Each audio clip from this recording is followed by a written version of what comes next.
अस्सलाम वालेकुम ख़वातीन और हज़रात, शुरू करते हैं आज का हस्बे हाल। मैं हूँ जिसका मेज़बान जुनैद सलीम। नाज़रीन, शो के आगाज़ में ही आपको लिए चलते हैं गाँव की पंचायत की जान। अस्सलाम वालेकुम। शो साहब, आपकी सेहत तबीयत ठीक है? अल्लाह का शुक्र है जुनेद बच्चिया, मौजां लाइया मेरे रब सोने ने। वो तो नज़र आ रहा है। जुनैद साहब ज़्यादती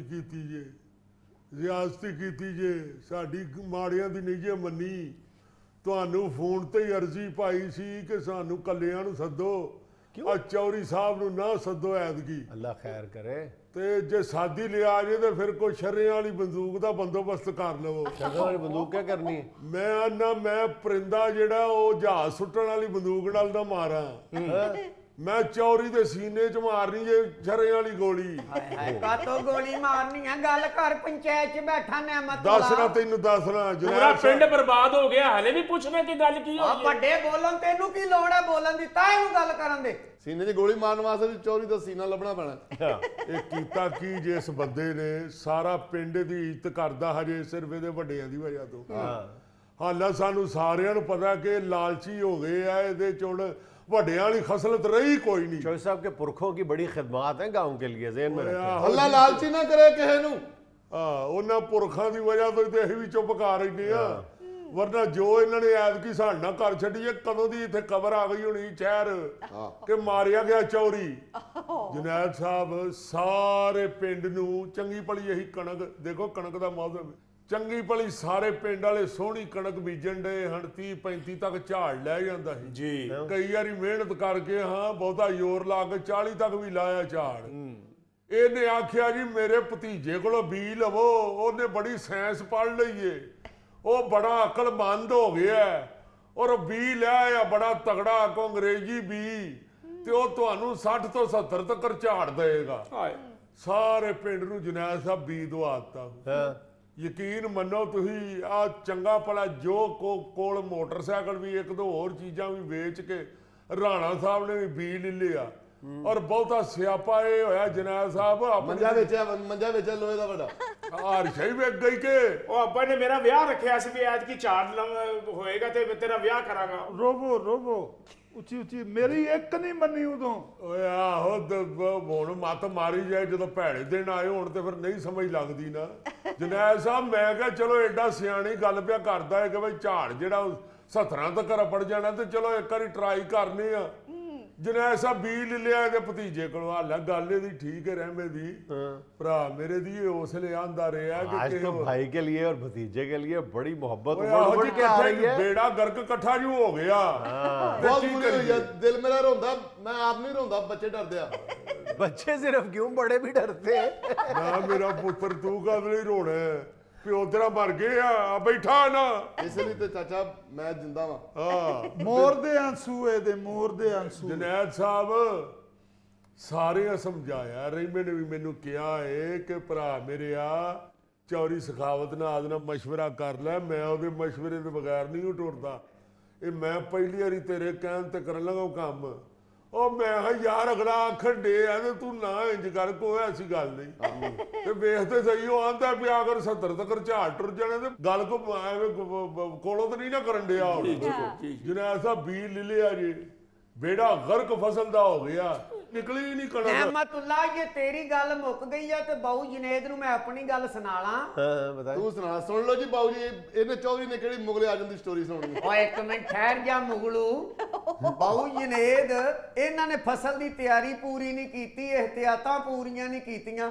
ਹੁਣ ਫਸਲ 'ਚ ਖਾਲੀ ਰਾਣਾ ਫੇਰਨ ਨਾਲ ਤੇ ਨਹੀਂ ਨਾ 70 ਮਣ ਲੱਥ ਮੈਂ ਜਾਣੇ। ਤੈਨੂੰ ਦੱਸ ਛੱਡਾਂ, ਤੈਨੂੰ ਰਾਣਾ ਸਾਹਿਬ ਬੜੇ ਲੜਨ ਡੇ ਨਾ, ਕਰ ਲੈਣੀ ਆ ਤੇਰਾ ਬੰਦੋਬਸਤ। ਉਹ ਕੀ ਕਰ ਲਉਂਗੇ? ਪਿੰਡ ਦਾ ਲੰਬੜਦਾਰ ਆ, ਮੇਰੀ ਬਾਰੀ ਲਕੀਰ ਨਹੀਂ ਕੋਈ ਟੱਪ ਸਕਦਾ। ਲੰਬੜਦਾਰ ਨੇ ਸਾਡਾ ਬੇੜਾ ਗਰਕ ਕਰ ਦਿੱਤਾ, ਹੁਣ ਲੰਬੜਦਾਰ ਨੂੰ ਅਸੀਂ ਕੁਝ ਵੀ ਨਾ ਕਹੀਏ। ਜੁਨੈਦ ਸਾਹਿਬ ਵੇਖੋ ਯਾਰ, ਇਤਿਆਤਾਂ ਹੋਰ ਕਿਹੜੀਆਂ ਕਰ ਲੈਂਦੇ, ਕੋ ਫਸਲ ਉਗਣ ਦੀ, ਕੋ ਨੂਰਜਾਂ ਦੀ ਗਾਣੀਆਂ ਦੀ ਕੇਸਟ ਲਾ ਦਿੰਦੇ ਆ। ਕੀ ਕਰਦੇ ਕੋ ਦੱਸਦੇ ਹੈ ਸਾਨੂੰ। ਹੁਣ ਇਹਨਾਂ ਦੇ ਨਹੀਂ ਲੱਥਿਆ ਤੇ ਇਹਨਾਂ ਦੀ ਕਿਸਮਤ ਭਾਈ। ਯਾਨੀ ਸਾਰੇ ਪਿੰਡ ਨੂੰ ਨਹੀਂ ਆਉਂਦਾ ਕੰਮ, ਸਿਰਫ ਤੈਨੂੰ ਇਕੱਲੇ ਨੂੰ ਆਉਂਦਾ। ਹਾਂ ਇਹ ਜਾਨਾ ਨਾ ਸਾਡੀਆਂ ਪੈਲੀਆਂ ਦੇ ਚੋਂ ਆ ਕੇ ਤੂੰ ਦਾਣਾ ਚੁੱਕ ਗਿਆ ਫਿਰ। ਹਾਂ ਮੇਰਾ ਮਤਲਬ ਹੈ ਹੁਣ ਸਾਰਾ ਕੰਮ ਜਿਹੜਾ ਜਿਸ ਤਰ੍ਹਾਂ ਪਹਿਲੇ ਕਰਦੇ ਹਾਂ ਬੌਂਜ ਹੀ ਕਰਨ ਡਏ ਆ। ਤੂੰ ਕਿਹਾ ਮੇਰਾ ਬੀ ਲੈ ਲਵੋ ਮੇਰੇ ਭਤੀਜੇ ਕੋਲੋਂ ਤੇ ਵੇਖੋ ਤੁਹਾਡੇ ਦਿਨ ਹੀ ਬਦਲ ਜਾਣਗੇ। ਇਹ ਕਿਹੜੇ ਦਿਨ ਬਦਲੇ ਨਹੀਂ, ਮੋਏ ਪਏ ਆ, ਸਾਰਾ कुछ ही बेड़ा गर्क हो गया। ये भी तो हो सकता है ना कि आपकी फसल भी उतनी ही होनी थी, लेकिन आपके भाईजान को भूख लगी रात को और इन्होंने कच्ची फसल ही सफाया कर दे। ये भी तो हो सकता है ना। साहब मेरा मतलब है को थोड़ा बहुत फर्क ਹੁੰਦਾ। चलो खैर जी, ਇਹਦਾ ਟਰੈਕਟਰ ਦਾ ਕਿਰਾਇਆ ਨਹੀਂ ਨਿਕਲਣ ਡਿਆ। ਮੇਰੀ ਸ਼ਾਦੀ ਅਗਲੇ ਸਾਲ ਚਲੀ ਆ ਵੇਖੋ ਨਾ, ਵਿਆਹ ਮੁੰਡੇ ਦਾ ਰੱਖਿਆ ਸੀ, ਵਿਚਾਰੇ ਦਾ ਵਿੱਚ ਹੀ ਰਹਿ ਗਿਆ। ਉਤੋਂ ਜੁਨੈਦ ਸਾਹਿਬ ਡਾਕੂਆਂ ਦੀ ਕੁੜੀ ਨਾਲ ਵਿਆਹ ਸੀ। ਉਹ ਬੜੇ ਤਗੜੇ ਦੇ ਡਾਢੇ ਲੋਕ ਨੇ, ਉਹਨਾਂ ਆਖਿਆ ਟਾਈਮ ਤੇ ਜੰਜ ਲੈ ਕੇ ਆਪੜ ਜਾਣਾ। ਇਹ ਨਾ ਨਾ ਹੋਵੇ ਹੁਣ ਉਪੜਿਆ ਨਾ ਜਾਏ ਜੰਜ ਲੈ ਕੇ, ਪੈਸਾ ਪੱਲੇ ਕੋਈ ਨਹੀਂ ਰਿਹਾ। ਰਹੀਮਾ ਵੀ ਵਿਚਾਰਾ ਜੋ ਰਹੀ ਸਹੀ ਕਥਰ ਦੀ ਉਹਦੀ ਉਹ ਵੀ ਨਿਕਲ ਗਈ। ਮੇਰਾ ਮਤਲਬ ਇਹਨੇ ਚੌਰੀ ਨੇ ਚੰਗੀ ਹੱਥ ਚੁੱਕੀ। ਇਹ ਪਿੰਡਾਂ ਥਾਵਾਂ 'ਚ ਰੱਬ ਜਾਣਦਾ ਜਿੰਨੇ ਵੀ ਤਗੜੇ ਲੋਕ ਜੇ ਨਾ, ਜਿਨ੍ਹਾਂ ਦਾ ਗਵਰਨਮੈਂਟਾਂ ਨੂੰ ਹੱਥ ਪੈਂਦਾ, ਇਹ ਉੱਥੇ ਰਹਿਣ ਵਾਲੇ ਮਾੜਿਆਂ ਨਾਲ ਇਹੋ ਕੁਝ ਕਰਨ ਦੇ ਨੇ। ਤੁਹਾਡੀ ਮਿਹਰਬਾਨੀ ਮੀਡੀਆ ਵਾਲਿਆਂ ਦੀ, ਇਹਨਾਂ ਨੂੰ ਕਿਧਰੇ ਕਾਬੂ ਕਰੋ, ਹੱਥ ਪਾਓ ਇਹਨਾਂ ਦਾ। ਛੱਡੋ ਆ ਤੋਸ਼ੇ ਖਾਨੇ ਤੇ ਗੱਡੀਆਂ ਘੜੀਆਂ, ਮਾੜੀਆਂ ਮਸਕੀਨਾਂ ਵਾਲ ਵੇਖੋ ਮਰ ਗਿਆ ਮਾੜਾ। ਇਹ ਆਪਣੀ ਪਈ ਹੈ, ਤੁਹਾਨੂੰ ਖੁਦਾ ਦਾ ਵਾਸਤਾ ਜੇ। ਓਏ ਏਡੇ ਇਲਜ਼ਾਮ ਨਾ ਲਾ ਨਿਆਮਤੁੱਲਾ। ਬਾਊ ਜਨੇਦ ਆਪਣੇ ਕੈਮਰਿਆਂ ਦੀ ਟੀਮ ਭੇਜ ਮੇਰੇ ਪਿੰਡ। ਇਹਨਾਂ ਕੋ ਹੈ ਤੇ ਕੱਖ ਵੀ ਨਹੀਂ, ਧੱਗੇ ਦੀ ਜਗ੍ਹਾ ਤੇ ਨਿੱਕਾ ਭਰਾ ਅੱਗੇ ਲਾ ਕੇ ਇਹਨਾਂ ਨੇ ਹਲ ਵਾਇਆ। ਨਾ ਇਹਨਾਂ ਕੋ ਟਰੈਕਟਰ ਹੈ, ਨਾ ਇਹਨਾਂ ਕੋ ਕੋਈ ਸਹੀ ਇਲੈਕਟ੍ਰੋਨਿਕ ਚੀਜ਼ਾਂ ਹੈ। ਉਹ ਕੀ ਕਰਨਾ ਪਿਆ ਚੌਧਰੀ, ਆ ਜਿਹੜਾ ਰੂਸੀ ਟਰੈਕਟਰ ਖਲੋਤਾ ਉਹ ਅਸੀਂ ਮਿੱਟੀ ਢੋਣ ਵਾਸਤੇ ਰੱਖਿਆ। ਚੜਦੇ ਕਿਹੜਾ ਰੂਸੀ ਟਰੈਕਟਰ ਕਿਰਾਏ ਤੇ ਲੈ ਗਿਆ। ਰੂਸੀ ਟਰੈਕਟਰ ਤੇਰੇ ਕੋਲ ਰੂਸੀ ਕੁੱਤੀ ਨਹੀਂ, ਤੂੰ ਟਰੈਕਟਰ ਨੂੰ ਰੋੜਿਆ। ਗੱਲ ਉਹਨਾਂ ਨੇ ਕਰ ਸੱਚੀ, ਖੁੱਲ ਕੇ ਦੱਸੋ ਮਰ ਗਏ ਮੁੱਕ ਗਏ। ਉਹਨਾਂ ਦੇ ਸਾਹਮਣੇ ਐਵੇਂ ਜਾਣ ਬੁੱਝ ਕੇ ਜਹਾਂਗੀਰ ਤਰੀਨ ਬਣਨ ਦੇ ਆ। ਟਰੈਕਟਰ ਤੇਰੇ ਕੋ ਕਿਹੜੇ ਨੇ? ਚਾਚਾ ਤੂੰ ਤੇ ਇਲਮ ਦਾ ਖਜ਼ਾਨਾ ਹੈ। ਇਹ ਜਰਾ ਦੱਸ ਵੀ ਰੂਸੀ ਕੁੱਤੀ ਘੱਟ ਭੌਂਕਦੀ ਹੈ? ਆ ਪੋਤਾ ਜਿਹੜੇ ਮਾਡਰਨ ਕੁੱਤੇ ਹੁੰਦੇ ਨੇ ਥੋੜੀ ਭੌਂਕ ਦੇਣਗੇ। और वैसे भी जोसेफ कौन सी रूसी कुत्ती जो सारी जिंदगी खुद एक दफा भी रूस नहीं गई होती। ਹਾਂ ਇਹ ਨਾ ਉਹਦਾ ਹੁੰਦਾ ਨਾ ਰੂਸੀ ਕੁੱਤੀ ਛੋਟੀ ਜੀ, ਉਹ ਜੱਤ ਵਾਲੀ। ਤੇ ਜੁਨੈਦ ਸਾਹਿਬ ਗੱਲ ਇਹ ਵੇ ਕਿ ਰੱਬ ਦਾ ਵਾਸਤਾ ਜੇ ਇਹਦਾ ਕੋ ਆਪਾ ਕਰੋ। ਇਹ ਜਿਹੜੇ ਤਗੜੇ ਬੰਦੇ ਨਾ, ਇਹਨਾਂ ਨੇ ਬੇੜੇ ਗਰਕ ਕੀਤੇ ਨੇ। जोसेफ थोड़ा बहुत आप उनको जरा तलाफी अदा कर दें। जनाब, देखिए, आपके बीच की वजह से नुकसान ਇਹ हुआ। ਸਾਰੇ ਪਿੰਡ ਦਾ ਨੁਕਸਾਨ ਭਰਨਾ ਚਾਹੀਦਾ। ਜੁਨੈਦ ਸਾਹਿਬ ਇਹ ਪਿੰਡ ਦਾ ਸਿਰਫ ਰਿਜ਼ਕ ਪਾਣੀ ਦਾ ਹੀ ਨੁਕਸਾਨ ਨਹੀਂ ਹੋਇਆ। ਮੈਂ ਹਲਫਾਨਾ ਨਾ ਵਾ ਮੇਰੇ ਰਾਣਾ ਸਾਹਿਬ, ਅੱਲਾ ਇਹਨਾਂ ਨੂੰ ਜ਼ਿੰਦਗੀਆਂ ਕਰੇ, ਅੱਲਾ ਪਾਕ ਰਹਿਮਤਾਂ ਕਰੇ। ਸਾਰੇ ਪਿੰਡ ਦੀ ਸੋਚਦੇ ਨੇ। ਇਹਨਾਂ ਆਖਿਆ ਕਿ ਚਾਚਾ ਜੀ ਗੱਲ ਸੁਣੋ, ਜੇ ਝਾੜ ਏਡਾ ਲੱਥ ਗਿਆ 70 ਤੱਕ ਤੇ ਆਹ ਕੀ ਕਰਨਾ? ਇੰਨਾ ਪੈਸਾ ਪਹਿਲੇ ਅੱਲਾ ਨੇ ਥੋੜਾ ਦਿੱਤਾ ਹੈ। ਅੱਲਾ ਦਾ ਕਰਮ, ਨਵੀਂ ਸਾਈਕਲ ਘਰ ਖਲੋਤੀ। ये इन्होंने पूछा था या बताया था कि अल्लाह ने थोड़ा दिया है?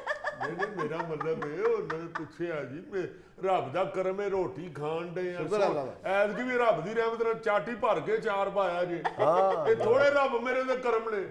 ਤੇ ਮੇਰਾ ਮਤਲਬ ਇਹ ਨਾ ਆਖਿਆ ਜਿਹੜਾ ਐਤਕੀ ਕੋ ਪੈਸਾ ਪੂਹਾ ਵੱਧ ਬਚ ਗਿਆ ਤੇ ਪਿੰਡ 'ਚ गेमा करा छेड़ांगे। तो राणा साहब सिर्फ प्लानिंग ही करते रहे थे या कुछ मेहनत भी की थी उस खेत पे? असल बात बताएं। दसने आना जनाब, आ हुण होया जिहड़ा वर्ल्ड कप ओदे तो राणा साहब दे ये चाया कि अपने पिंड च भी को वर्ल्ड गेमां होणीआं। अच्छा, पिंडां दे हिसाब नाल ओदे वास्ते पूरीआं तैयारियां करन दे। पिंड दे मुंडे नੱਚਦੇ ਭੱਜਦੇ ਚੰਗੇ ਲੱਗਦੇ ਆ। गेमां कराउण वास्ते पिंड च जुनैद साहब नवां निऔला ते सप्प भी खरीदे आ। ओदी भी लड़ाई कराउणी सी। दो माड़े माड़े कुत्ते लैके भी पालन दे हन के गेमां दा टाइम आण तक तगड़े हो गए ते इन्हां नूं भी लड़ावांगे आपस च। आधी इन्वेस्टमेंट तो आप कम कर लेते ना, सांप का इंतजाम कर लेते, बाकी अब चौधरी साहब से काम चला लेते। ਨਹੀਂ ਜੁਨੈਦ ਜੀ, ਮੈਂ ਤੁਹਾਨੂੰ ਸਹੀ ਆਖਣ ਡੇ ਆ। ਅਸੀਂ ਤੇ ਦੋ ਬੰਦੇ ਸਾਡੇ ਘਰ ਆ ਮਲਕਾਂ ਦਾ ਸੰਡਾ ਹੀ ਬੜਾ ਵਧੀਆ। ਉਧਰੋਂ ਮੋਚੀਆਂ ਨੇ ਵੀ ਕੱਟਾ ਵੱਡਾ ਕਰ ਲਏ ਆ। ਅਸੀਂ ਕਿ ਸੰਡਿਆਂ ਦੀ ਵੀ ਲੜਾਈ ਜਿਹੜੀ ਉਹ ਵੀ ਕਰਵਾਉਂਦੇ ਆ। ਤਾਇਆ ਮਾਰੇ ਤੇ ਅਸੀਂ ਗਏ ਆ। ਤੁਹਾਡਾ ਜਵਾਈ ਤੇ ਮਦਾਰੀ ਕਰਕੇ ਵੀ ਪੈਸੇ ਪੂਰੇ ਕਰ ਲੇਗਾ। ਉਹ ਮਦਾਰੀ ਨਾ ਕਵੀ ਉਹਨੂੰ, ਤੁਹਾਨੂੰ ਜਰਾ ਵੀ ਸ਼ੌਕ ਹੁੰਦਾ ਤੇ ਤੁਸੀਂ ਕਹਿੰਦੇ ਐਡਵੈਂਚਰ। ਇਹਨੂੰ ਆਸਾਨ ਕੰਮ, ਖਤਰਨਾਕ ਕੰਮ, ਬਾਂਦਰ, ਕੁੱਤਾ ਤੇ ਸੱਪ। ਹੁਣ ਤੇਰੇ ਐਡਵੈਂਚਰ ਦੀ ਖਾਤਰ ਅਸੀਂ ਸੱਪ ਕੋਲੋਂ ਡੰਗ ਖਾ ਲਈਏ ਆ ਕੇ। ਓਏ ਅਸੀਂ ਕਾਹਦੇ ਲਈ ਸੱਪ ਤੁਹਾਡੇ ਤੇ ਆਪਣਾ ਸੱਪ ਸੰਭਾਲ ਕਰਨਾ। ਅਸੀਂ ਰੱਖੇ ਆ ਗੇਮਾਂ ਵਾਸਤੇ। ਬੜਾ ਬੋਲਦੇ ਤੁਸੀਂ, ਮੈਨੂੰ ਚਾਚੇ ਦਾ ਮੂੰਹ ਮਾਰਦਾ। ਨਹੀਂ ਤੇ ਮੈਂ ਹੁਣੇ ਕਮੀਜ਼ ਲਾ ਕੇ ਤੁਹਾਨੂੰ ਹਾਊ ਕਰਾਂ ਨਾ, ਤੁਹਾਡਾ ਸਾਹ ਨਾ ਰਲੇ। अच्छा जैसे ये बताएं, जो आपने बीज दिया था और खुद भी इस्तेमाल किया, वो गवर्नमेंट से बाकायदा सर्टिफाइड था, मंजूर शुदा बीज था? हाँ जी मोहरां लगियां, जो सरकार ने भेजिया मेरे भतीजे ਨੂੰ ਉਹੀ ਚੁੱਕ ਕੇ ਮੈਂ ਆਪਣੀਆਂ ਜੀ ਫਸਲਾਂ 'ਚ ਸੁੱਟਿਆ, ਉਹੀ ਅੱਗੇ ਹੋਏ ਇਹਨਾਂ ਨੂੰ ਜਰੈਲ ਦੇਤਾ। ਸਾਹਿਬ ਹਲਫਨਾਨਾ ਹਾਸ਼ਾ ਵਕੱਲਾ ਝੂਠ ਬੋਲਣ ਦੇ ਆ ਜੀ। ਇਹ ਉਸਲੇ ਆਂਦਾ ਸੀ ਕਿ ਕਣਕ ਦਾ ਦਾਣਾ ਵੇਖਣਾ ਤੁਸੀਂ ਮੇਰੇ ਮੂੰਹ ਜਿੱਡਾ ਹੋਣਾ। अच्छा ਤੇ ਤੁਹਾਨੂੰ ਲੱਥਣਾ ਜਦੋਂ 70 ਝਾੜ ਤੇ ਤੁਹਾਡੀਆਂ ਮੌਜਾਂ ਲੱਗ ਜਾਣੀਆਂ 70 ਮਨ ਤੋਂ मुकना नहीं खादियां। पहले मुझे ये बताइए कि चौधरी साहब ने ये कैसे कह दिया कि गंदम का दाना मेरे मुंह जितना होगा, तो आपने गंदम बीजी थी या सौंफ बीजी थी? गाले में जरैल साहब आह नहीं इतियाद की मान लिया, इन्हां नहीं इतियाद की मान लिया, और यार मलका भी नहीं इतियाद की, उन्हां मोचियां ने भी नहीं इतियाद की, पर हजारी होरां दा खलोता है रकबा, उन्होंने भी नहीं इतियाद, सारा भेंडी मार छड़ी फड़ के करना की पिया। ਅਸੀਂ ਬਾਊ ਜੀ ਚਾਚੇ ਦੀ ਇੱਜ਼ਤ ਰੱਖਨੇ ਆ, ਚੌਧਰੀ ਨੂੰ ਹੁਜਤਾ ਨਹੀਂ ਕਰਦੇ, ਵਰਨਾ ਚੌਧਰੀ ਦਾ ਮੂੰਹ ਵੇਖੋ ਜਿਵੇਂ ਆੜੂ ਪੈਰ ਥੱਲੇ ਆਇਆ ਹੁੰਦਾ। ਸਾਡੇ ਪੁੱਤਰ ਮੂੰਹ ਵਾਲ ਧਿਆਨ ਨਾ ਦਵਾਇਆ ਕਰ, ਚਾਚੇ ਦਾ ਖਿਆਲ ਕਰਿਆ ਕਰ। ਬਾਊ ਜਨੇਦ ਫੈਸਲਾ ਕਰਨਾ ਬੱਚਾ ਜੀ ਤੁਸੀਂ। ਉਹ ਪਰਲੇ ਨੇ ਆਪਣੀ ਛਾਦੀ ਰੱਖੀ ਆ ਫਸਲ ਤੋਂ ਬਾਅਦ, ਤੇ ਰਾਣੇ ਨੇ ਜੋੜਨੇ ਸੀ ਪੈਸੇ, ਤੇ ਆ ਦੋਵਾਂ ਪਾਰਟੀਆਂ ਰਲ ਕੇ 6 ਕਨਾਲਾਂ 'ਚ ਕਣਕ ਬੀਜੀ ਆ। ਉਹ ਬਾਊ ਨੇ ਫੈਸਲਾ ਕਰਨਾ ਤੇ ਚੌਧਰੀ ਤੂੰ ਉੱਥੇ ਪਿੰਡ ਦਮ ਕਰਨ ਵਾਸਤੇ ਬੈਠਾ। ਫੈਸਲਾ ਕਾਹਦਾ ਕਰਨਾ, ਤੂੰ ਸਾਰਿਆਂ ਦਾ ਨੁਕਸਾਨ ਭਰਨਾ ਪੈਣਾ ਤੈਨੂੰ।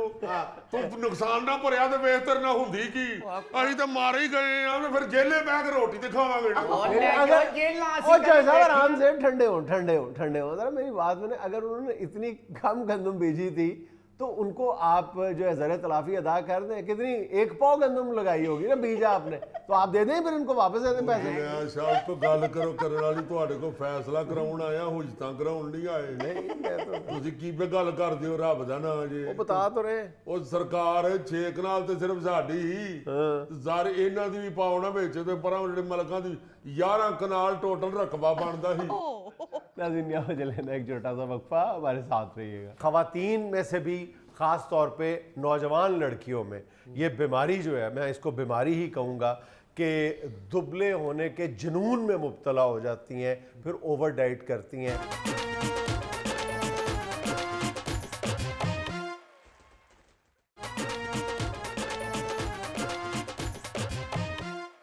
अच्छा भाईजान, हम मोटापे पे तो कई दफ़ा बात कर चुके हैं कि मोटापा जो है वो कई बीमारियों की जड़ है, और अपने कम अज़ कम वज़न का ख्याल रखना चाहिए। लेकिन बाज़ हमारे व्यूअर्स शायद हमारी बात का कुछ ज़्यादा ही असर ले जाते हैं, और वो फिर डाइटिंग शुरू करते हैं, तो वो डाइटिंग तक नहीं रहती, बल्कि ओवर डाइटिंग की हद में चली जाती है। ये जो हमारे यहाँ, बल्कि अब दुनिया के अक्सर मुल्कों में जो है वो ये बीमारी, और ख़ास तौर पे ख़वातीन में, और ख़वातीन में से भी ख़ास तौर पे नौजवान लड़कियों में ये बीमारी जो है, मैं इसको बीमारी ही कहूँगा, कि दुबले होने के जुनून में मुब्तला हो जाती हैं, फिर ओवर डाइट करती हैं, और ओवर डाइट के नतीजे में हमें बहुत संगीन सेहत के मसाइल का सामना करना पड़ सकता है।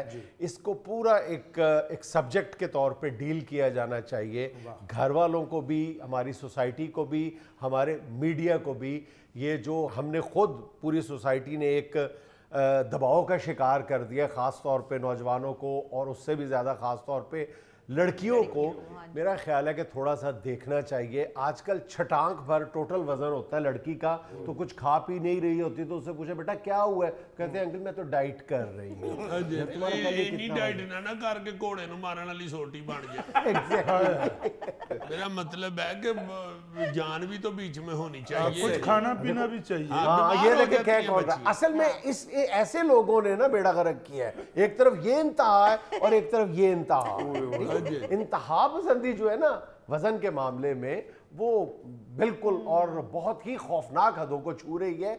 ये इंतहा भी और वो इंतहा नहीं, ये तो फिर सासू ले रही है यार। बच्चियां तो अब इतनी सख्त डाइट कर रही हैं कि ईमान से तरस आना शुरू हो जाता है कि पुत्र, ओ बेटा खुदा के वास्ते ना करो ऐसे। एक अंग्रेजी अखबार में मैं रिपोर्ट पढ़ रहा था कि 16 से 35 साल की जो बच्चियां हैं, उनमें से 45% जो है किसी न किसी हद तक जो है वो एनीमिया का शिकार है, यानी खून की जो कमी है उसका शिकार है। अब खून की कमी का जब शिकार होती हैं, फिर फॉलिक एसिड की कमी का शिकार होती हैं, और अगर वो प्रोटीन डाइट नहीं कर रही तो प्रोटीन कमी का शिकार हो जाती हैं। गोश्त भी नहीं खाना, डेयरी प्रोडक्ट्स भी नहीं, दालें भी नहीं, नट्स भी नहीं खाने, तो खाना क्या है?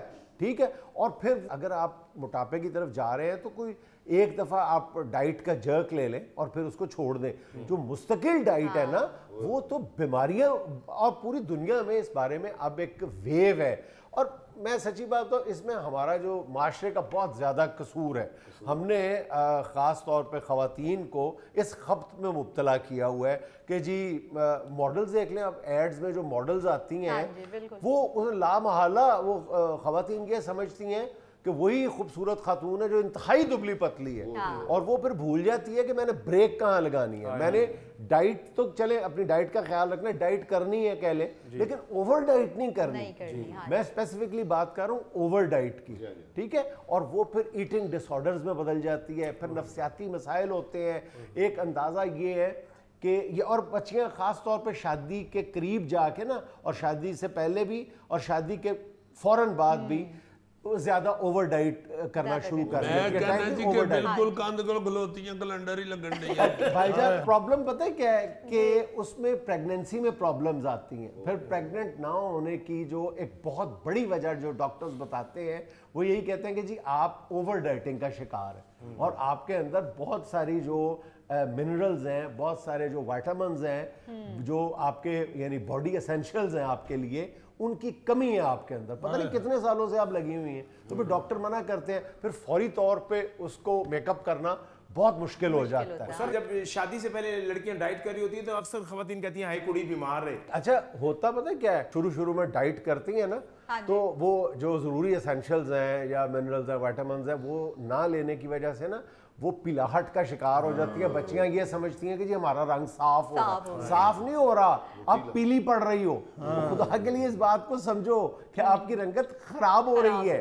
अच्छा, फिर प्रॉब्लम ये है कि इस बात को लड़कियां समझने से कासिर हैं कि जब आप मुनासिब मिकदार में प्रोटीन नहीं लेते और कैल्शियम नहीं लेते, हड्डियां कमज़ोर हो जाती हैं। प्रोटीन ना लेने की वजह से आपके बाल झड़ना शुरू हो जाते हैं, आपके पट्टे, आपके मसल्स सुकड़ना शुरू हो जाते हैं, बेपनाह प्रॉब्लम्स आती हैं, फ्रैक्चर का खतरा पड़ जाता है, नजर वीक हो जाती है।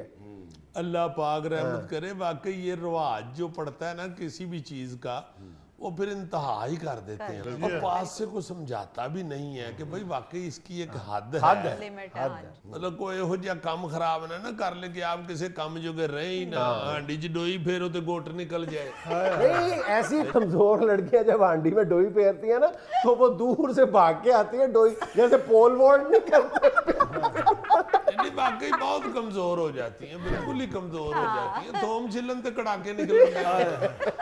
ये डाइट वाली जो लड़की है ना, ये साग नहीं बना सकती, वो गोट नहीं सकती साग। तेनू सिर्फ खुराक दी है, तेरे से चेवे के खुराक पकड़ी चाहिए। इसको बच्चियों की सेहत से कोई गर्ज नहीं है। ओए खुदा वास्ते ना जुल्म करे यार, इतने तो खूबसूरत ना जुल्म करो, कच्चा खा लिया कर। तेनू केड़ी इन्नी समझ है, तू कच्चा भी खा ले, जरूर तू कुटवाना है साग। एक हाथ ही साग फड़ लिया, दूजे च मक्खन दी टिक्की, थोड़ा जिहा साग खादा, नाल इनू चक मारिया।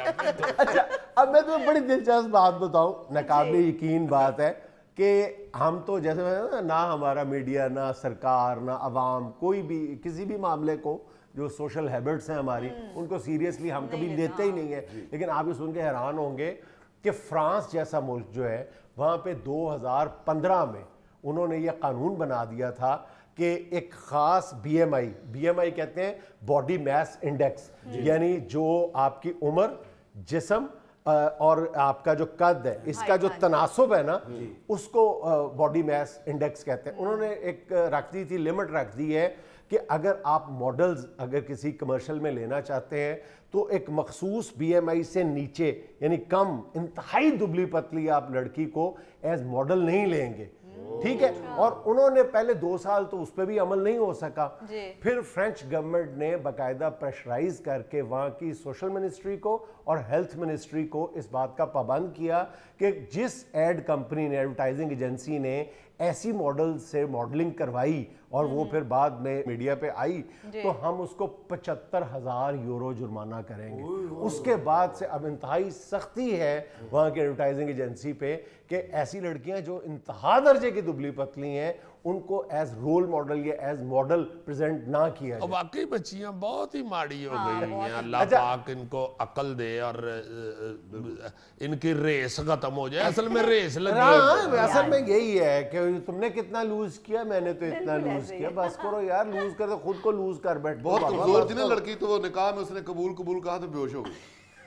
तो मोहल्ले में शोर मच गया कि शायद इसको लड़का पसंद नहीं है। वो फिर डॉक्टर ने बताया कि ये कमजोर थी बड़ी, कमजोरी की वजह हाँ है, जी। पसंद वजह नहीं है।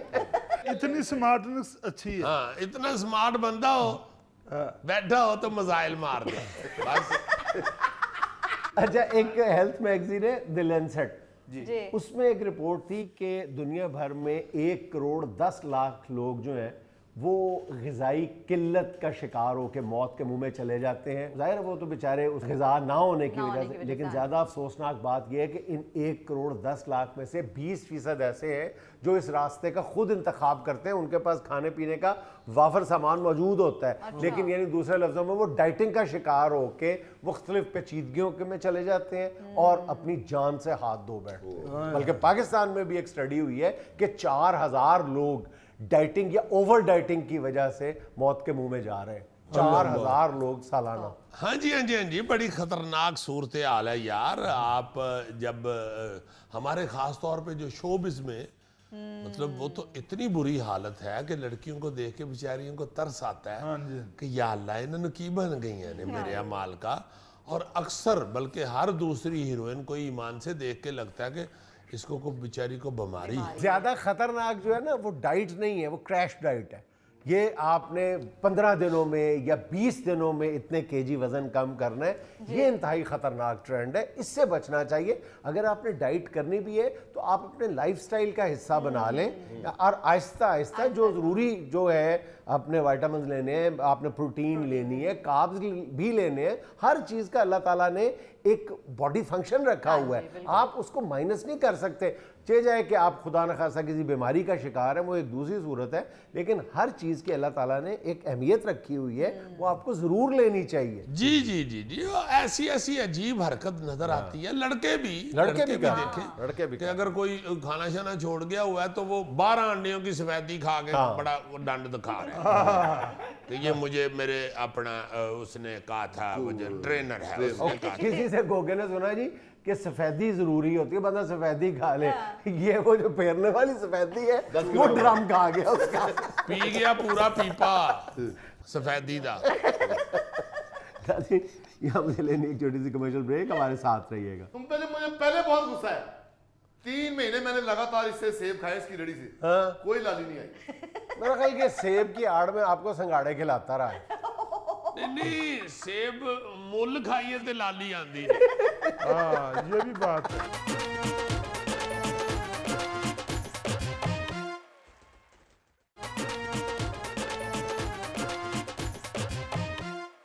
नाजरीन, आज हस्बे हाल के इस अलामती कटहरे में खड़ा है रेडी या खोखा लगाकर फल बेचने वाला। अस्सलाम वालेकुम जी। वालेकुम अच्छा सलाम। अच्छा अच्छा अच्छा, ये वो भाई साहब हैं जिन लोगों की वजह से अद्धे लाहौर की ट्रैफिक खराब हुई। एग्जैक्टली। तो बहुत अच्छा भाई, मुझ पे कोई इल्जाम लगा एक रहे हो मिनट तो ठहर जाओ, एक मिनट ठहर जाओ यार, एक मिनट ठहर जाओ, बताते हैं आपको क्यों इल्जाम लगा रहे हैं। आपको मैं वाकया शुरू में ही सुना दूं। मेरे सामने लिंक रोड मॉडल टाउन के ऊपर बेहतरीन सारी खुली सड़क थी और मेरे सामने पहले एक रेडी खड़ी हुई है, फिर दूजी खड़ी हुई है, तीजी खड़ी हुई है, फिर साथ साथ उन्होंने सड़क के ऊपर भी चाबे चूबे रख लिए, दुकानें भी बन गई, खोखे शोखे बन गए। अब वो सारी सड़क ब्लॉक हो गई है। ये पहला बंदा आके खड़ा होता है किसी की सिफारिश से या किसी का रुका लेके या किसी का कार्ड शार्ड पास रख के, उसके बाद दूजा तीजा चौथा पंजवा, वो जो पहला खड़ा होता है ना जी। उसको आगे कोई और पूछता है कि कितने पैसे देते हो और किसको देते हो। वो कहते तेन मिला देना बंदा, वो उसको लाजमन पैसे मुक के ये खड़े होते हैं। बिल्कुल, उसके बगैर मुमकिन नहीं है। हाँ जी, और पुलिस को भी देते हैं, कारपोरेशन वालों को भी। और तरीका वारदात ये है कि बिल्कुल इब्तदाई फेज में ये लोग रेडी चला फिरा के बेचते हैं, फिर रेडी को थोड़ा सा ये स्टे करवाते हैं किसी जहाँ पे ग्राहकों का रश होता है, घंटे 1.5 घंटे के लिए रोकते हैं, फिर वो घंटे 1.5 से बढ़ के दौरानिया जो है वो 6-8 घंटे हो जाता है, फिर सारा दिन हो जाता है, फिर वहाँ पे मुस्तकिल रेडी लग जाती है। अगला फेज ये होता है कि रेडी के इर्द गिर्द खोखे लगा दिए जाते हैं, उससे अगला फेज होता है कि बाकायदा वो खोखा जो है वो एक दुकान की शक्ल इख्तियार कर बात ये है मेरे भाई, जब अल्लाह का फजल होता है तो काम यूं ही फैलता है। काम भी फैलता है। अल्लाह का फजल तो वो भी कहता है ना जो चर्च बेचता है, वो भी कहता है कि अल्लाह का बड़ा फजल है, रोज 2.5 किलो विक जाती है। ईमान से इतनी शर्मनाक हालत है और इतनी बेहिसी है हुकूमत की और उन अहलकारों की जो इसके जिम्मेदार हैं कि वाकई पौना को लाहौर जो है ना जी इन लोगों ने खराब किया हुआ है। और फिर जब ये बाजार पूरा बना लेते हैं और एकदम किसी को होश आती है या कोई बंदा डाडा कहता है कि भाई उठाओ इसको, कोई उधर से गुजरता है लैंडलॉर्ड को बड़ा लीडर जब गुजरता है उसको भी तभी पता अपने चलता है। काफले के साथ, और वो ऑर्डर कर देता है कि यहाँ से रेडियां उठाओ। फिर जब कारपोरेशन वाले पुलिस वाले आगे एक्शन करते हैं, ऑपरेशन करते हैं, फिर सारा इलाका कह रहा होता है कि बड़ा जुल्म है गरीब। तो मार दो फिर गरीब को, कहाँ जावे गरीब? वो गरीब दुकान लवे, गरीब ने सड़क ही मलनी है। भाई ट्रैफिक हमारी वजह से वो जाम नहीं होती। जो आदमी गाहक होता है वो गाड़ी सड़क में खड़ी करके हमारे से फ्रूट लेके और वो भी क्या इसमें हमारा करे, कसूर और है। मेरी बात सुनो तो, और वो गाड़ी वाला कहाँ गया? वहां पे तुमने पार्किंग बना के दी होती है उनको। जाहिर है तुम लोग खड़े हो तो गाड़ी वाला गाड़ी खड़ी करता है ना, वो उधर को गाड़ी खड़ी आप लोगों के साथ सलाम दुआ लेने के लिए नहीं करता। अच्छा, शुरू में तो होता था ना कॉलोनीज के अंदर जो सड़कें हैं वहां पे ये कब्जा करते थे आहिस्ता आहिस्ता।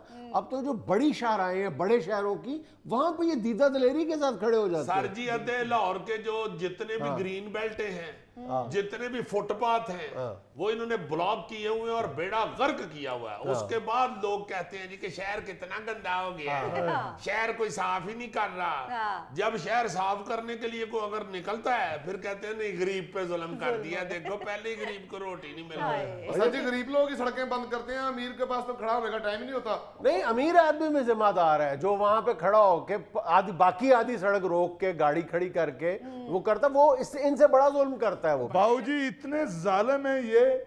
एक दिन मैंने हॉस्पिटल जाना था एक मरीज को खून देने के लिए, इसकी वजह से ट्रैफिक उधर बिल्कुल जाम हुई थी और मुझे हॉस्पिटल से फोन आ रहे हैं कि मरीज की आखिरी सांसें चल रही, कहाँ रह गए हो, कहाँ?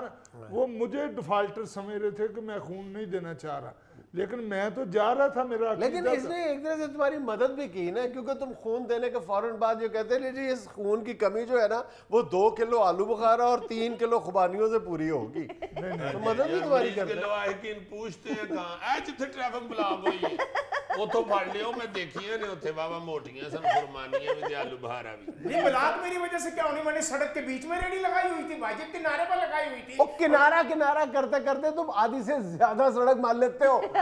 दुकानदार की इजाजत होती है, उसे पैसे देते हैं भाई जी जब खड़ी करते रेडी। किससे इजाजत लेते हो? किसकी मिल्कियत होती है? फुटपाथ का किनारा, ग्रीन बेल्ट, ये किसकी? ये सरकार की मिल्कियत होती है। उनसे इजाजत लेते हो तुम, पैसे देते हो उनको सिर्फ तुम। रिश्वत दे के खड़े होते हैं। और फिर सबसे बड़ी बदनसीबी ये है, सबसे बड़ी बदनसीबी ये है कि उस इलाके के लोग भी जो है ना जी वो अपनी फजूल सी सहूलत की वजह से चुप कर जाते हैं। हालांकि चाहिए तो ये ना कि जो इर्द गिर्द के लोग हैं वो जब पहला बंदा ही खड़ा होता है तो शोर मचाएं, बिल्कुल शिकायत करें। और शिकायत घर किनको करनी है? जिनको शिकायत करनी है वो आगे पैसे लेके चले जाते हैं। बिल्कुल। तो ये बहुत ईमान से बेहिसी है, ये कोई अच्छा, काम एक खराब और नहीं है, नुकसान बेहिसी इनकी है। वजह से पता है क्या होता है? जो लोग प्रॉपर दुकानों में फल बेचते हैं ना, अगर वो महंगा फल बेचते हैं तो आप उनसे पूछेगा महंगा बेच रहे हो, वो तो सस्ता, वो कहते हैं जी उसको किराया नहीं देना पड़ रहा, मुझे यहाँ पे किराया देना पड़ता है। बिल्कुल। डाल दो सारे इल्जाम, बिजली का बिल घरों का कौन भरेगा, स्कूल में बच्चों को पढ़ाना कौन पढ़ावेगा,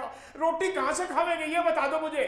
और जायज तरीके से लो ना बिजली का बिल और बच्चों की फीस, रोटी जायज तरीके से कमाओ ना। ऐसी जगह पे रेडी लगाओगे जिससे आके गाड़ियों वाले जब तुम्हारा सौदा खरीदेंगे या मोटरसाइकिलों वाले तो और मजीद सड़क के दरमियान तक आ जाते हैं, वो सड़क ब्लॉक हो जाती है। भाईजान हम कहते हैं गाड़ी वाले को कि भाई आप जरा गाड़ी साइड पे लगा ले, वो शीशा नीचे करके कहेगा मैं तोल के लिया इधर ही लिया, मैं गाड़ी बिल्कुल यहीं गलत, खड़ी है। बिल्कुल। मैंने आज तक कोई फल वाला ऐसा नहीं देखा जो अपने गाहक गाड़ी वाले को कह रहा हो कि गाड़ी जरा आगे कर ले, कभी नहीं देखा। और इन लोगों के ये खोखों की वजह से, रेडियो की वजह से हादसात भी होते हैं। बंदा गाड़ी चला रहा है, अचानक उसकी नजर पड़ती है, उई इतना जबरदस्त सेब, वो ब्रेक लगाता है और वो जो पीछे से आने वाली गाड़ी है वो उसमें ठोक देते हैं। यार गोगे दे गली दे नुक्कर ते दुहाने लाए ने कि बंदे ने 3 वारी वज्जा जे कंध च सने मोटरसाइकिल।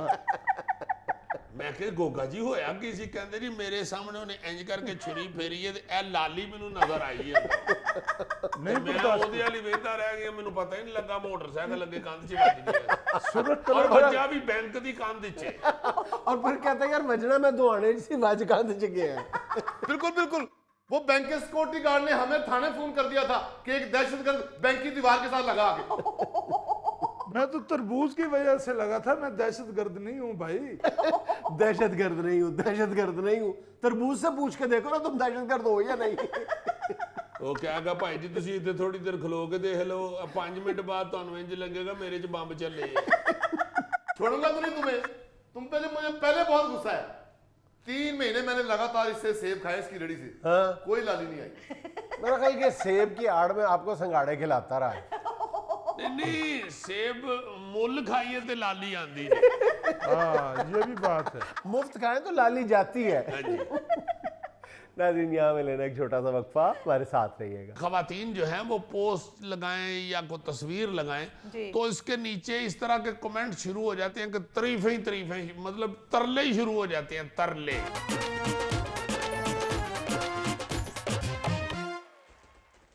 अच्छा यार मैं चंद सोशल मीडिया की बद तहजीबियाँ जो हैं वो डिस्कस करना चाहता हूँ। गो मैं खुद इतना सोशल मीडिया इस्तेमाल नहीं करता, मगर मैं बातें सुन के ना लड़कों लड़कियों की, यार चूंकि खुद लड़के जो होते हैं फिर आपस में बैठ के बातें तो करते हैं ना, तो चूंकि मेरे जितने भी एज फेलो हैं वो फिर मुझसे गुफ्तगू करते हैं इस तरह की, तो मैं सोचता हूँ कि लाजमन डिस्कस करना चाहिए। सबसे अहम बात यह है कि फेसबुक पर अगर कोई खातून किसी लड़के की फ्रेंड रिक्वेस्ट को एक्सेप्ट कर लेती है तो इसका मतलब ये होता है कि वो समाजी सतह पर उसके साथ राब्ते की ऑफर को कबूल कर रही है। जी बिल्कुल। इसका ये मतलब हरगिज नहीं होता कि उसने कोई आपका कोई प्रपोजल कबूल कर लिया है। मतलब आप ये ना समझ बैठेंगे लो जी बस हा ये तो अब मेरी गर्लफ्रेंड हो गई है, बिल्कुल नहीं। अगर आपकी फ्रेंड रिक्वेस्ट कबूल करती है बच्ची या आपको फ्रेंड रिक्वेस्ट भेजती है तो खुदा वास्ते कुछ शर्म हया में रहें। अगर आप सोशल मीडिया एक्सेप्ट कर ही चुके हैं तो वो जो फ्रेंड रिक्वेस्ट है वो हरगिज गर्लफ्रेंड रिक्वेस्ट नहीं होती। उसको आप ये ना समझ बैठे कि ये लड़की को इस तरह की है कि ये मुझे पसंद कर रही है और मेरे साथ अब ये फ्रेंडशिप चाह रही है और फिर हौली हौली गल वधेगी तो फिर हौली हौली कहेगी कि शादी कर लो। पहले जैसे तो दोस्तों को दिखाने लगते हैं, ये देखो ये देखो। जी इंतहाई बुरी बात है। इतनी तहजीब हमारे साथ जुड़ी रहनी चाहिए कि फौरन इनबॉक्स में उसे मैसेज ना करना शुरू कर दे। जी ये ना हम समझ लें कि ओ हो बस ये तो अब मेरे ऊपर मर गई है और मेरे साथ मोहब्बत शुरू कर दी है इसने। ये जाहिलों वाली बातें होती हैं। पढ़े लिखे जो लोग होते हैं सच्ची मुच्ची के, जिन्होंने सोशल मीडिया इजाद किया था ना, वो फ्रेंड रिक्वेस्ट को गर्लफ्रेंड रिक्वेस्ट नहीं समझ बैठते। वो एक सोशल मीडिया के ऊपर एक राब्ते का जरिया जो है वो एक्सेप्ट करते हैं। बिल्कुल अजीज साहब, सुबह के टाइम रिक्वेस्ट जो कबूल होती है और रात को कह देते हैं कि डिनर ना करें रात का। तो उसका इस मामले में भी जो तान टूटी है वो डिनर पे ही टूटी। हाँ, और देखो बात ये है कि अब तो ये बात आम होती जा रही है कि आपने किसी मर्द की शराफत का अंदाजा लगाना है ना जी, तो किसी खातून फ्रेंड के इनबॉक्स में भेजे वो उसके मैसेज देख तो आपको पता चल जाएगा कि ये बेचारा कितना को घटिया आदमी है, ये कितना को ये असले वाला और खानदानी बंदा है। फौरी तौर पे चीप हो जाते हैं। ये बहुत बुरी बात है, बहुत बुरी बात है। इससे खास तौर पे सोशल मीडिया से जो पढ़े लिखे और बाशऊर और गैरतमंद लोग हैं वो हम उनके दिल में नफरत पैदा करते जा रहे हैं कि सोशल मीडिया है इन कामों के लिए। ऐसी बात नहीं है। सोशल मीडिया से आप एक दूसरे को नॉलेज भी दे सकते हैं, हाँ जी। एक दूसरे से नॉलेज भी हासिल कर हासिल कर सकते सकते हैं, हैं, बिल्कुल। और है ही ये इस चीज के लिए। गोरे ने जिसने बनाया है ना, वो इसका इसी तरह पॉजिटिव वे में इस्तेमाल कर रहा है। मतलब लड़के को अगर कोई लड़की फ्रेंड रिक्वेस्ट भेज दे तो उसके तो फिर पाँव ही जमीन पे नहीं ना टिकते, वो तो उसे फौरी तौर पे आई लव यू कहना खुद पर फर्ज समझ लेता है। और बाज तो घटिया जहनीत के लोग इस तरह के मैसेज भेजना शुरू हो जाते हैं कि वो बयान से भी बाहर है, मतलब बड़े चीप हो जाते हैं। इसी तरह कोई खवातीन जो है वो पोस्ट लगाएं या कोई तस्वीर लगाएं जी। तो इसके नीचे इस तरह के कमेंट शुरू हो जाते हैं कि तारीफें ही तारीफें, मतलब तरले ही शुरू हो जाते हैं, तरले। एक या दो कमेंट करने के बाद फिर तीसरे दिन सुबह सुबह उस खातून को मैसेज इनबॉक्स में भेज देते हैं, हनी उठ गई, नाश्ता कर लिया। तुम कौन होते हो ये पूछने वाले, तुमने नाश्ता कर लिया या नहीं कर लिया? दुल्हन के भाई हो जो अगले रोज जो है रोशनी के बाद नाश्ता लेके जाता है उसके लिए। चंगी होवे तो कहे मैं तो नाश्ता कर रही, तू तो भूखा मर रहा है। इसी तरह अगर आपके किसी फ्रेंड की किसी पोस्ट के ऊपर 12 कमेंट्स हैं ना जी मर्दों के, तो बीच में अगर एक कमेंट भी खातून का आ गया तो उसके जवाब में भी 20-25 कमेंट बल्कि 30-40 लाइक्स आ जाएंगी, तड़ा तड़ शुरू हो जाएंगे। लगता है अल्लाह माफ करे कुकड़ खुडे जो खुल गए। अब जिसने पोस्ट की होती है अगला कमेंट वो करता, पोस्ट मेरी सी ऐदी नहीं सी। अब आके बड़ा अजीब और जानवरों वाला रवैया हो जाता है हमारा। इसी तरह हमारी कोई कोलीग को, हमारे ऑफिस में काम करने वाली बच्ची या कोई लड़की आपको अगर कोई फ्रेंड रिक्वेस्ट भेज देती है या नहीं भेजती तो आपके ज़हन में ये होता है कि इस पे तो लाजम है मुझे फ्रेंड रिक्वेस्ट भेजी, ये क्यों ना, हम एक ही दफ्तर में काम करते हैं, जब फ्रेंड रिक्वेस्ट ही नहीं भेज रही। मतलब फौरी तौर पे हक समझना शुरू हो जाते हैं। कुछ खुदा का खौफ करें, अपनी माएँ बहनें बेटियों को भी याद रखें। अगर बच्चियां दफ्तरों में आती हैं काम करने के लिए अपनी मजबूरी या अपने शौक के लिए भी, हाँ जी। तो उनकी इज्जत आप पे फर्ज है। बिल्कुल। इतना घटिया नहीं हो जाना चाहिए कि आप फौरी तौर पे फ्रेंड रिक्वेस्ट और उसके बाद गर्लफ्रेंड जेन में बिठा लें। यार खुदा दा वास्ते जे धीआं भैणां भी इत्थे फिरन डईयां ने मुआशरे च। मतलब कुछ अपने जहन को साफ भी करना चाहिए। बिल्कुल। और फिर जो खवातीन कर रही हैं काम, जॉब करें, हाँ जी। जॉब कर, अगर उनका रवैया कुछ इस तरह का हो कि वो आपके साथ कोई ओवर बात ना करें या हंस के बात ना करें या आपके साथ फ्री ना हो तो खामखा उसके खिलाफ हो जाते हैं। ये बड़ा इसका दिमाग खराब है, ये तो बड़ी बदतमीज है, इसको तो काम ही नहीं है। और यार खुदा के वास्ते कुछ अक्ल करो। वो बच्ची अगर बेचारी इज्जत के साथ वकार के साथ काम कर रही है तो आपको इस पे फख्र होना चाहिए करनी चाहिए। कि वो एक मुआशरे की जो बेटी है उसे तमीज है, बजाय इसके कि आप उसको प्राउडनेस या उसको बदतमीजी तस्वर करना शुरू करें। नाज़रीन, ये था आज का हस्बे हाल और आज की छोटी सी बात ये कि जीते जागते रिश्तों को जीते जागते वक्त दें। वाह। क्योंकि ताजमहल को दुनिया ने देखा है, मुमताज महल ने नहीं। नाज़रीन, खुश रहें, खुश रखें। आपसे मुलाकात होगी इंशाल्लाह कल। अल्लाह हाफिज।